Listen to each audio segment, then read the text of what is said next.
Yon mga kalagnot, hard troubleshooting na naman tayo.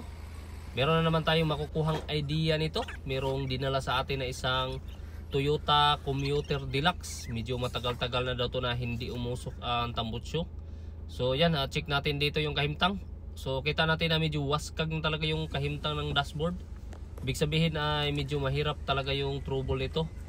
So nahirapan yung mga naunang nag-check nito. Kita naman natin, oh, andito na sa likuran yung mga parts. Bali ang ginawa ko ay nilagay ko dito sa likuran ng shop kasi naghahanda tayo, mahirap yung trouble kaya siguro ay matatagalan tayo nito. So ang unang ginawa ni Matsuki ay ayan. So dahil sa marami na nag-check ay dito tayo sa mga basic na dapat i-check. So nilagnot, dala ibot ko lang yung mga injector natin para masigurado natin na good condition to kasi mahirap naman na mag-trouble tayo, sira naman pala yung mga injector. So ayan, observe natin kung ano ba yung kahimtang ng injector. Ayan, so sapol agad. Sobrang lakas ng backlick nitong isa. So doon na siya pumugsit-pugsit sa return. Dapat ay doon sana sa nozzle tip. Dito tayo sa pangalawang injector. Ayan, so observe natin. So kita natin na pumugsit-pugsit pa siya.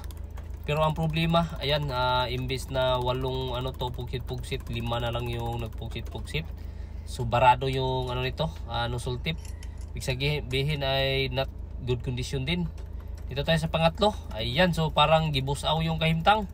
Isang pugsit-pugsit na lang talaga. Mas malala to kaysa dun sa pangalawa. Kasi yung pangalawa 5, ito ay isa na lang talaga yung pumugsit-pugsit. Pero at least ay para siyang gibusaw na ulitaw. Ayan, so dito tayo sa number 4. So ganun din. Kita natin, isa na lang talaga yung nagpugsit-pugsit. Ibig sabihin ay madumi siguro yung fuel nito, barado yung lahat ng injector natin at nasira pa ng tuluyan yung isa.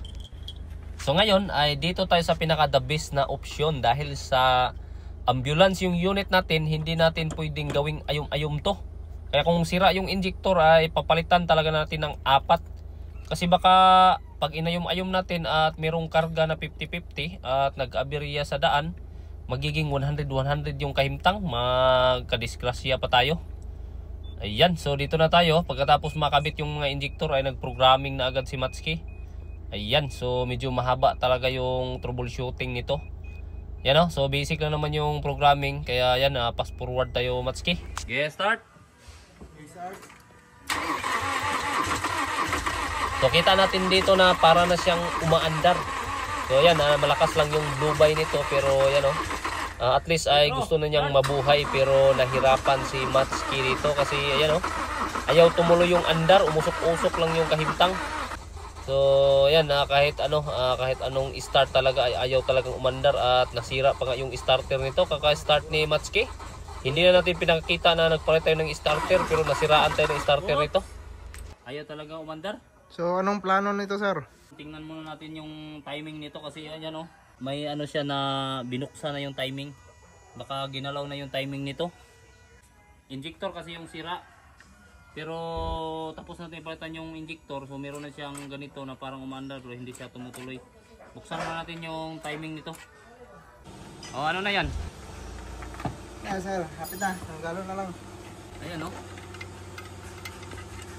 yan, nilagyan nga nila ng anong gamit nila, silicone. Sige.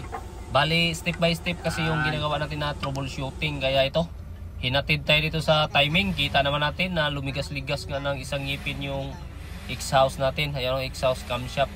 Yan, lumigas ng isang ngipin. Dito tayo sa pressure pump. Ayan, so tama naman yung tama niya. Kaya no problem yan. Pero ito, nakita natin na maluwag na yung kadina. So kapag ganitong maluwag, delikado na to. Kaya kailangan natin itong solusyonan agad.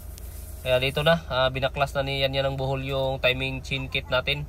Pati yung mga sprocket kasi ang gagawin natin dito ay papalitan natin kasi maluwag na siya. Useless yung gagawin natin kung ambak-ambak pa rin to. Yan, so ito na yung mga ipapalit natin. Brand yung timing chain kit. So mabilis lang naman siya ikabit. Sundin lang yung mga makikita yung mga marking. So pass forward tayo, tingnan natin kung so ganyan sana yung pagkatama ng timing, dapat walang ligas-ligas na isang ngipin. Ayan, so hanggang dito sa ilalim ay goods na goods yung timing natin. Bago na yan lahat, nakabit natin.